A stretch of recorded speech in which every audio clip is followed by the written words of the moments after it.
Welcome to சிம்பிளிஷன்பா. இன்றைக்கி வந்து நம்ம நண்டு ரசம் எப்படி செய்யலான்னு பார்க்கலாம். நான் வந்து அந்த சின்ன நண்டும் காலும் எடுத்திருக்கேன். இப்போ வந்து நம்ம ரசம் வைக்கலாம்.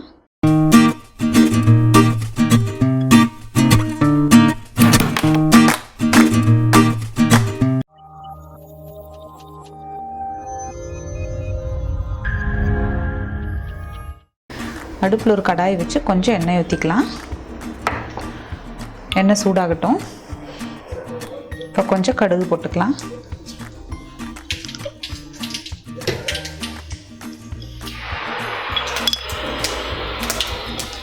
கொஞ்சம் சீரகம்,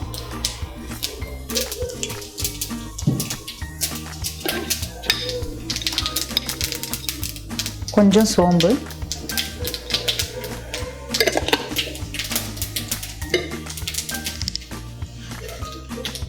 ஒரு பெரிய வெங்காயம், ஒரு பச்சை மிளகா, கொஞ்சம் கருவேப்பிலை, 3 ஆட் பண்ணிக்கலாம்.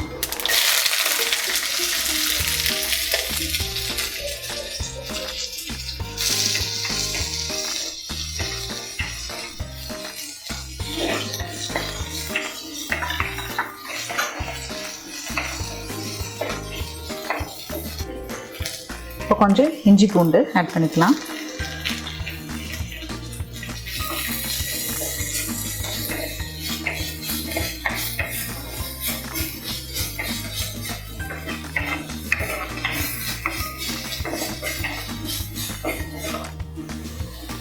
இது கூட ஒரு தக்காளி ஆட் பண்ணிக்கலாம்.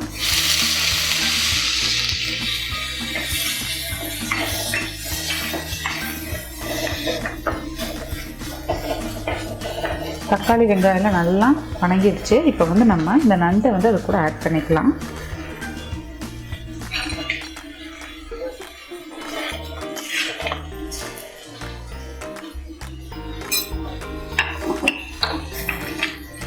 இப்போ நம்ம வேகிறதுக்கு தேவையான அளவு தண்ணி ஆட் பண்ணிக்கலாம்.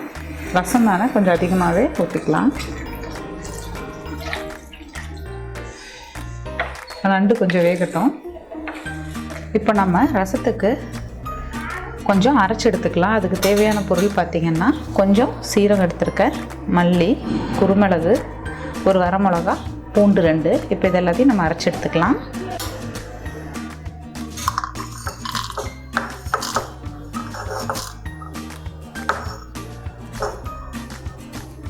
ஃபஸ்ட்டு இதை போட்டு அடிச்சுக்கலாம். அதுக்கப்புறம் நம்ம பூண்டு லாஸ்ட்டாக ஆட் பண்ணி தட்டிக்கலாம்.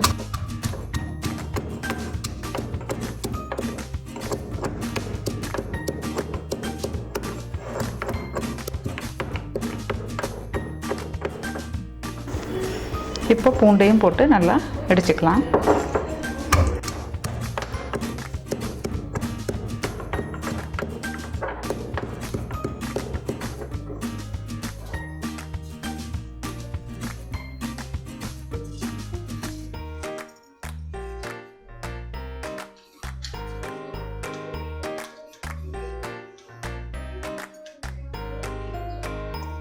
இப்போ நல்லா கொதிக்குது. இதில் வந்து நம்ம இப்போ கொஞ்சம் மஞ்சத்தூள் ஆட் பண்ணிக்கலாம்.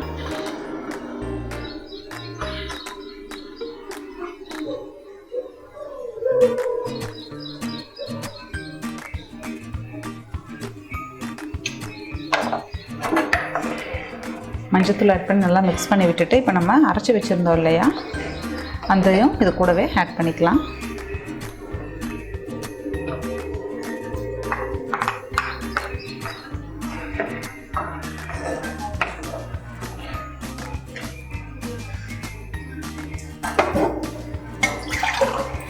தண்ணி வந்து கம்மியாக இருக்குது. இன்னும் கொஞ்சம் கூட நம்ம ஆட் பண்ணிவிட்டு இதை மூடி வச்சிடலாம். ஒரு 10 நிமிஷம் நண்டு நல்லா வேகட்டும். மூடி வச்சிடலாம் ஒரு 10 மினிட்ஸ்.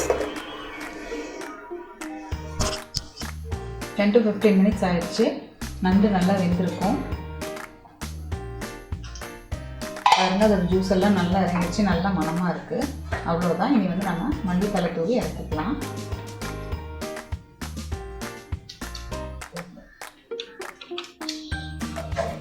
நண்டு வந்து ரொம்ப சூடு. கோல்டு பிடிச்சக்குள்ளே எடுத்துக்கிட்டிங்கன்னா நல்லா அந்த சளியெல்லாம் வெளியே வரும். ஹீட்டான டைம்லேயே எடுத்துக்க வேண்டாம். நீங்களும் நண்டு ரசத்தை வீட்டில் ட்ரை பண்ணி பார்த்துட்டு கமெண்ட் பண்ணுங்கள். சிம்பிளிஷன்பா சேனலை சப்ஸ்கிரைப் பண்ணாதவங்க சப்ஸ்கிரைப் பண்ணிடுங்க. கூடவே பெல் பட்டனையும் ப்ரெஸ் பண்ணிடுங்க. தேங்க்யூ.